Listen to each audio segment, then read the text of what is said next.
Bismillahirrahmanirrahim. Assalamualaikum warahmatullahi wabarakatuh. Alhamdulillahi rabbil alamin. Wabihi nasta'inu ala umuri dunya waddin. Wassalatu wassalamu ala sayyidina Muhammadin wa ala alihi wa sahbihi ajma'in. Amma ba'du. قال الله تعالى في كتابه الكريم أعوذ بالله من الشيطان الرجيم بسم الله الرحمن الرحيم يا أيها الذين آمنوا اتقوا الله حق تقاته ولا تموتن إلا وأنتم مسلمون وقال النبي صلى الله عليه وسلم اقرأوا القرآن فإنه يأتي يوم القيامة شفيعا لأصحابه. Hadirin bapak-bapak, ibu-ibu serta anak-anakku yang dimuliakan Allah Subhanahu wa taala. Pertama, marilah sama-sama kita memanjatkan rasa syukur kita kepada Allah Subhanahu wa taala biqaulina alhamdulillah. Di tengah hujan yang cukup deras, Allah masih kuatkan kaki kita dan terutama kuatkan hati kita sehingga mampu melangkahkan kaki kita menuju ke masjid yang dimuliakan Allah Subhanahu wa taala ini. Tapi bukan berarti yang tetap di rumah tidak mulia, ya Pak. Ini latihan tasamuh. Kenapa? Karena dalam bab a'dzarus shalah fasal Salatul jamaah, salah satu uzur yang dibolehkannya untuk tidak melaksanakan sholat jamaah apa? Hujan. Jadi panjenengan juga nanti, aku merasa paling mulia. Karena apa? Karena mampu melangkahkan kaki kita ke masjid. Karena bisa jadi kita yang kesini nggak ikhlas, orang yang di rumah justru malah lebih ikhlas karena tahu ilmunya tadi. Ya, tapi mudah-mudahan kita semua yang hadir di sini sama seperti halnya yang lalu saya membahas kaitannya masalah apa Pak? Masalah niat.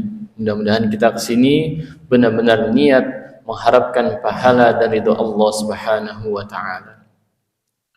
Salawat serta salam semoga selalu tercurah limpah kepada Nabiullah Muhammad sallallahu alaihi wasallam, pada para keluarganya, para sahabatnya, dan mudah-mudahan sampai kepada kita umatnya yang senantiasa selalu berusaha untuk istiqamah mengikuti ajaran-ajaran dan sunnah-sunnahnya. Bapak-bapak, ibu-ibu, dan anak-anakku yang dimuliakan Allah Subhanahu wa taala. Melanjutkan tentang adab terhadap Al-Qur'an. Ya, setelah minggu lalu kita membahas tentang adab yang paling utama adalah niat karena Allah Subhanahu wa taala. Yang kedua ini adalah ketika kita hendak belajar Al-Qur'an, ketika kita hendak membaca Al-Qur'an, itu dianjurkan, bahkan 3 mazhab mewajibkan. Nopo? Yaitu bersuci dari hadas, baik itu hadas kecil maupun hadas besar. Dan juga menjaga tempat yang bersih. Jadi 3 mazhab, yaitu mazhab Syafi'iyah, kemudian Hanabilah dan juga Hanafiyah, itu sangat kencang sekali masalah berwudu sebelum membaca Al-Qur'an. Ya. Bahkan kalau untuk memegangnya 4 mazhab itu sepakat. Hatta mazhab Imam Maliki sepakat bahwasannya memegang Al-Qur'an dalam keadaan hadas, apalagi keadaan junub besar, itu hukumnya haram. Ya, jadi jangan adik misalkan nih yang mas-mas baru bangun tidur, ya ini ilmu ya, jangan dianggap jorok ya. Kemudian malamnya habis mimpi basah, ya langsung pegang Quran, misalnya tidurnya di masjid itikaf, itu jangan, ya. Ya, kenapa? Karena 4 mazhab sepakat untuk memegang Al-Quran dalam keadaan junub itu haram. Ya. Bahkan kalau membacanya pun untuk mazhab Syafi'iyah khususnya itu kita mendapatkan keringanan, tapi untuk perempuan. Ya, jadi antara laki-laki dan perempuan itu beda. Ya, jadi hukumnya ketika kita laki-laki kan, kalau misalkan laki-laki habis berhubungan, misalkan itu kan masih bisa, kenapa Pak? Bisa mandi, segera bersuci. Makanya salah satu mazhab Imam Maliki itu membolehkan ketika apa?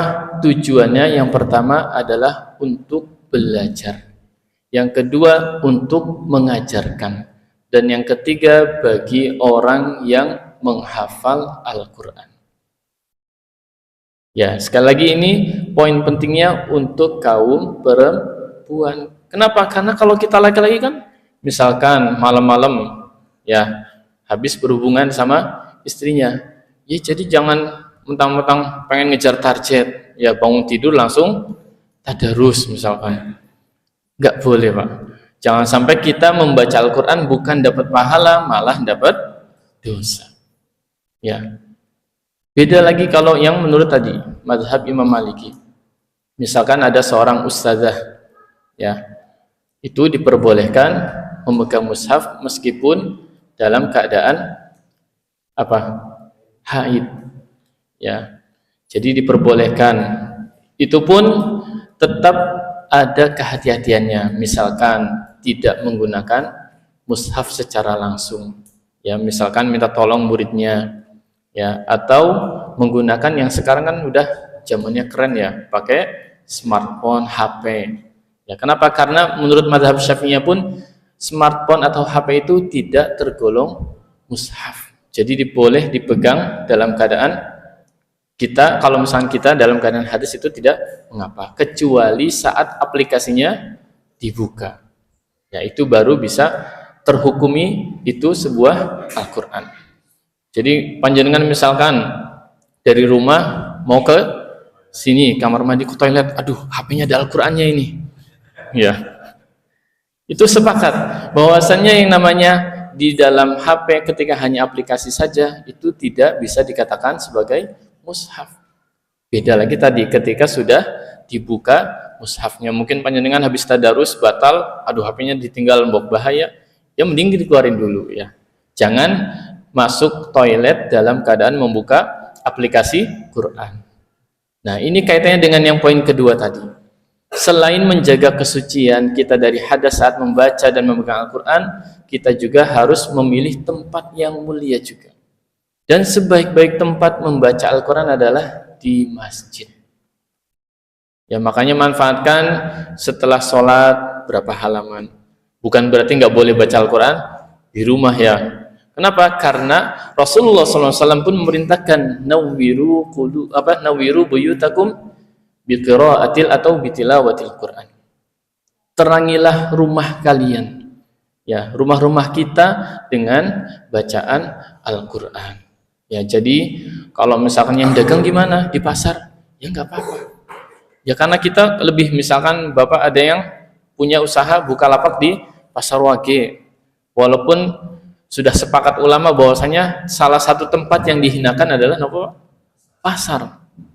Ya, kenapa? Karena pasar itu tempat berkumpulnya para setan, ya, termasuk orang-orang yang kesetanan, ya, ya, ya, yang kalau nawar nggak pakai perasaan itu. Ya. Tapi insya Allah kalau bapak-bapak kayaknya nawarnya pakai perasaan, gitu Pak. Ya, kecuali bakul. Ya, mudah-mudahan kita dapat mengambil pelajaran dari yang saya sampaikan. Ya, kita mengambil hikmah, dan kita tentunya ketika ada orang yang berkeyakinan nggak apa-apa atau bebas, kita harus menghormati. Ya, kalau kita sebagai penganut orang yang kenceng, pokoknya nggak boleh pegang Al-Quran ketika dalam keadaan hadas. Misalnya kita punya istri jadi guru TPQ, dilarang aja mulang. Kenapa? Kamu lagi haid. Itu sebenarnya nggak salah juga. Kenapa? Karena menurut mazhab Syafi'iyah itu memang tidak boleh. Nah, mazhab Syafi'iyah kenapa melarang keras? Karena sebagaimana Rasulullah SAW menjelaskan, ketika seorang umat Islam atau umat Nabi Muhammad SAW memiliki kebiasaan, biasa sholat sunnah, biasa sholat tahajud, biasa tadarus Al-Quran yang banyak, kemudian ada sesuatu yang itu memang darurat menyebabkan dia tidak bisa melakukan hal tersebut, Allah Subhanahu wa Ta'ala akan tetap mencatat amal-amalan tersebut sebagai pahalanya. Kenapa? Karena tadi buah dari keistiqomahan. Mudah-mudahan yang sedikit ini bermanfaat, kurang lebih mohon maaf. Wal afu minkum, tsumma assalamu alaikum warahmatullahi wabarakatuh.